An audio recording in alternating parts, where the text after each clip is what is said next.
Derek Chauvin, former police officer who was convicted of the murder of George Floyd, has recently been shanked, stabbed, whatever you want to call it, in the federal prison he's serving his sentence in.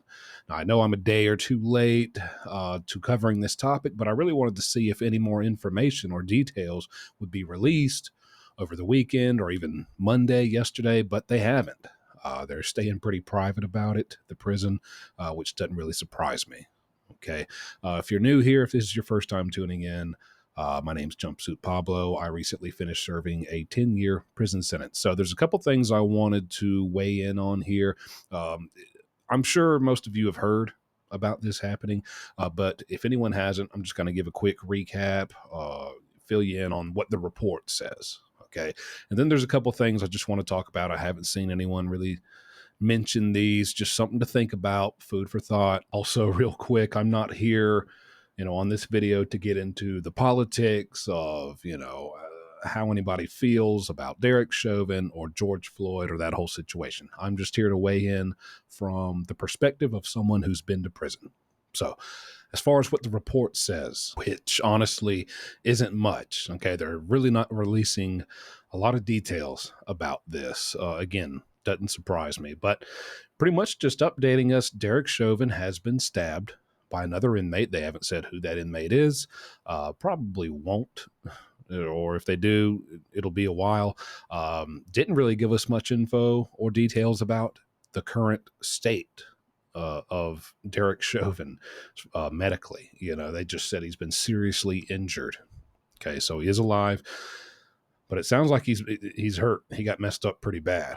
They had to administer life-saving medical treatment, they said. And other than that, I mean, that's the whole report. Okay, that's all they're saying about it. Now, I've seen a few reports where you got experts weighing in, a former prison minister saying, it's obvious why this happened. And, it's pretty clear this was going to happen, and, things like that. And that's kind of what I want to talk about. Now, obviously, that's the first thing that's going to come to mind when we hear Derek Chauvin has been shanked by another inmate. And this may be the real reason. It very well may be true. But we're going to assume they got him because they don't like what happened with him and George Floyd. They don't like what he was found guilty of. That's really just an assumption. I mean, I'm telling you, there are guys in there who may not give two craps about anything that happened in that situation. Derek Chauvin could have got stabbed because he got in an argument with somebody, because he borrowed some food from somebody and he didn't pay it back on time, because maybe because somebody just doesn't like his face. Okay. It could have been just because he used to be a police officer. They might not have cared anything about George Floyd and done that only because he's a former police officer. Okay. Or there's a number of reasons why that could have happened. So I know, the quickest assumption is always going to be, oh, I knew, yep, they got him. George Floyd, they got him. And again, maybe so, but I just wanted to throw it out there. There are seriously 20, 25 reasons on any given day that somebody might have gotten stabbed back there. And it's not always because of what they did or what they're in there for. I also want to talk about, this just goes back to a lot of my other videos when we talk about high profile inmates. Okay. Everyone always thinks, hey, listen, man, this ain't the old days. Nothing's going to happen to them. I know a lot of people, nothing's ever going to happen to Derek Chauvin. He's got nothing to worry about. He'll be protected. He's going to be in protective custody. He'll never see another inmate. And that's what people, there's a lot of people out there who feel any of these high profile inmates who have these very televised and public and widely covered by the media crimes and court cases and sentencings, they're going to get special treatment. They'll never get touched. And I'm not here to say I'm rooting for anyone to or to not have something happen to them back there. It's not what I'm talking about. I'm just saying it does happen, and it can happen very, very easily. Now, there's plenty of them who nothing may ever happen to, but then there's also many of these very public inmates that stuff is going to happen to, and it's happened to a lot of people lately. So it just goes back to what I'm saying. if you're someone who expects, if somebody doesn't get beat up or stabbed by inmates the second they set foot into a prison, it's never going to happen. Or what the heck's taking so long? It's already been a week. Nobody's done nothing to him. I hear that all the time about Chris Watts, people like that.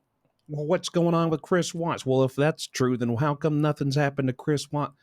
Chris Watts has literally the rest of his life for something to happen to him. And it ain't always on day one or week one or year one. Okay. It can take some time, but it can absolutely happen.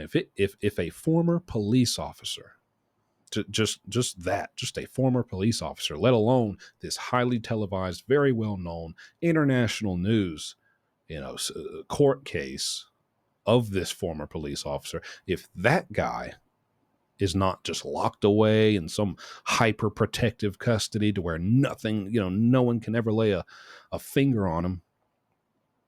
If that guy can have this happen to him, I promise you, any of these public inmates, these well covered by the media inmates, it can happen to them.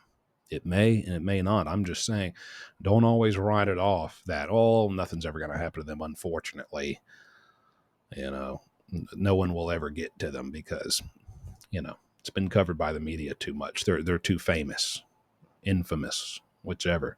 But I don't know. What do you think? Let me know in the comments, why do you think this happened? Other than that, there is another thing I'll say really quickly, because I've been asked before. This just kind of relates to this subject. I was in prison when the actual situation between Derek Chauvin and George Floyd was happening and unfolding on the news, and all that initial coverage was happening. I was in prison at the time. I think I was maybe my last year or two in prison. So a lot of people want to know, how did that affect, the inmates? Was there tension, a lot of racial tension between the white inmates, the black inmates?